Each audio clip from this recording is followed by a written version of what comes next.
20 रुपए हो गए भैया। बहन, वो भी इस हालत में? भैया पैसे दे दीजिए, हमें दूसरी सवारी भी उठानी है। अभी दे रहा हूँ।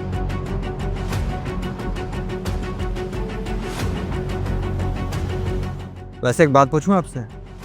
जी पूछिए। आपके चेहरे पे इतनी चोट कैसे आई? वो भैया घर के काम तो आपको पता ही है, वो घर के काम करते करते लग गई, सीढ़ी से गिर गई थी। इतना तो मैं भी जानता हूँ कि ये चोट गिरने से नहीं हुई है, बल्कि किसी ने मारा है। देखिए, आपने मुझे भैया बोला है। अब अगर आप मुझे भाई मानती हैं तो बता सकती हैं, आप भी मेरी बहन जैसी हैं। भैया अब आपने मुझे अपनी बहन बोला है तो बता देती हूँ, ये निशान मेरे पति की वजह से, मेरे पति ने मुझे मारा है। और उसकी भी क्या गलती, गलती मेरी है। अपने कर्मों की सजा भुगत रही हूँ। आपके कर्मों की सज़ा मतलब? वो क्या है ना भैया, मेरा जो पति है उससे मैं बहुत प्यार करती थी, उससे शादी करना चाहती थी, लेकिन मेरे घर वालों ने बोला कि लड़का अच्छा नहीं है, और मैं अपने घर वालों के खिलाफ चली गई और उससे भाग के शादी कर ली। वो कहते हैं ना, जो अपने ही परिवार को दुख देते हैं वो कभी खुश नहीं रह सकते। मैं भी उनमें से ही हूँ भैया। मैंने अपने मम्मी पापा भैया सबको इतना दुख दिया, उनकी इतनी बदनामी करवाई, मैं कैसे खुश रहती। शादी से पहले तो मेरा पति बहुत अच्छा था, बहुत प्यार करता था, लेकिन शादी के बाद जब उसे पता चल गया ना कि अब मेरा सहारा वही है, तो बस मारने पीटने लग गया। पहले तो कभी कभी मारता था और अब तो रोज मारता।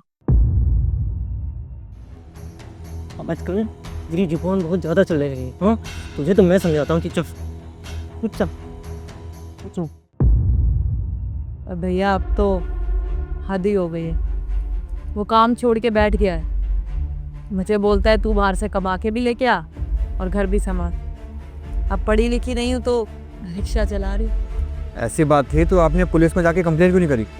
भैया पुलिस कहाँ सुनती है, उनके पास जाओ तो बोल देते हैं कि तो हर दूसरे घर का है। अभी हम आप लोगों के बीच में कुछ बोलेंगे, आप लोग समझौता कर लोगे, फिर उसके बाद मेरा पति और मारेगा।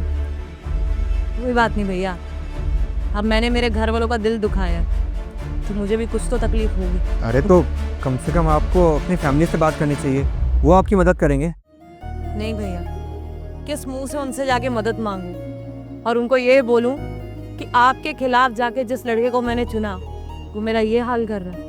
अरे मेरी वजह से इतनी बदनामी हुई है उनकी, वो तो मेरा चेहरा भी नहीं देखना चाहते होंगे। और अगर आपका भाई बोले तो? मतलब भैया? ईशान भैया आप? हाँ मैं। तू इस तरह अपनी जिंदगी जी रही है, तूने एक बार भी मुझसे ये बात बतानी जरूरी नहीं समझी? तुझे क्या लगता है कि तुझे इस हालत में देख के हम लोग बहुत खुश होंगे, हमें बहुत अच्छा लगेगा? देख, तू जो भी कर रही है ना, ये सब अभी कभी छोड़ और हमारे साथ चल।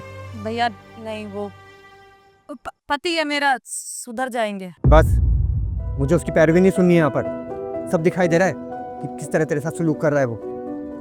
मुझे कुछ नहीं सुनना, और मेरा डिसीजन ये है कि तू ये सब छोड़ के हमारे साथ घर चलेगी। भैया ऐसे कैसे, मम्मी पापा मुझे नहीं अपनाएंगे? मम्मी पापा हैं वो हमारे, और अगर वो तुझे डांटते हैं तो कुछ गलत नहीं कर रहे हैं। उनका हक बनता है तुझे डांटना, क्योंकि तूने यहाँ पे गलती करी है। और देख, कई बात उनकी तो मैं उनको समझा लूंगा, लेकिन तू ऐसे जिंदगी नहीं जिएगी। आई बात समझ में?